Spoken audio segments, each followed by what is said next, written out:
Obtenir un crédit à moins de 2% de taux, c'est quasiment devenu mission impossible. Oui, par exemple, chez le courtier CAFPI, les emprunteurs obtenaient en octobre des taux moyens de 1,95% sur 20 ans et de 2,10% sur 25 ans. Par exemple, c'est pratiquement le double d'il y a un an. Et là, on parle d'une moyenne, hein, bien sûr. Donc, pour de nombreux ménages, c'est beaucoup plus que ça. C'est l'une des conséquences directes de la politique monétaire de la Banque centrale européenne qui serre la vis pour faire reculer l'inflation. Olivier Landrevi, le président de CAFPI, nous explique comment ça marche et pourquoi il faut s'attendre à ce que ça bondisse encore plus dans les mois qui viennent. Concrètement, une banque, à chaque fois qu'elle octroie un crédit immobilier, va aller chercher une partie des capitaux sur les marchés financiers sur durée longue. Et aujourd'hui, ça lui coûte plus de 4%. Donc ce sont des coûts qu'elle essaye de répercuter dans les taux de crédit.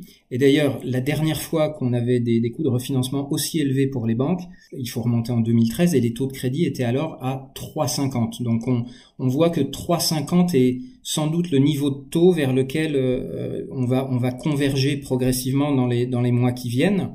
Et le patron de CAFPI estime ainsi qu'on arrivera à ces fameux 3,5% de moyenne dans 6 mois environ du fait du taux d'usure. Des taux à 3,50, ça paraît incroyable. Bon, le taux d'usure, pour rappel, c'est le taux maximal auquel les banques ont le droit d'accorder un crédit. Quel est le lien avec cette hausse à retardement, si je puis dire? Alors tout simplement parce que ce taux d'usure, hein, lui, contrairement au taux de marché des crédits, il n'évolue pas en temps réel. Il est ajusté par la Banque de France seulement une fois par trimestre avec les données des 3 mois précédents. Donc il y a un décalage.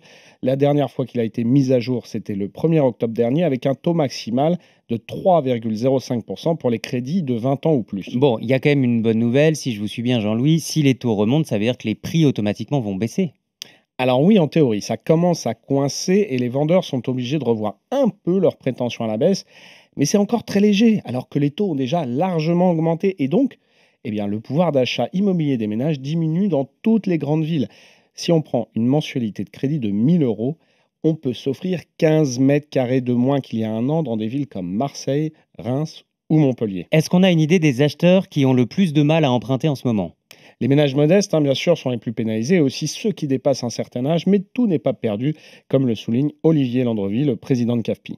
Les premières personnes qui vont être confrontées à ces difficultés sur le taux d'usure, ce sont celles qui ont plus de 40 ans, puisque leur assurance emprunteur coûte plus cher. Maintenant, il faut pas désespérer.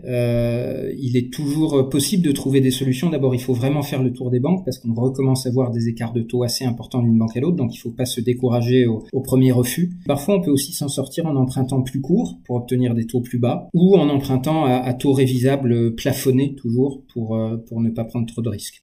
Autre conseil qu'on peut donner, prendre un courtier, mais également des marchés 2 ou 3 banques soi-même, car dans plusieurs d'entre elles, désormais, certains dossiers ne passent plus qu'en direct.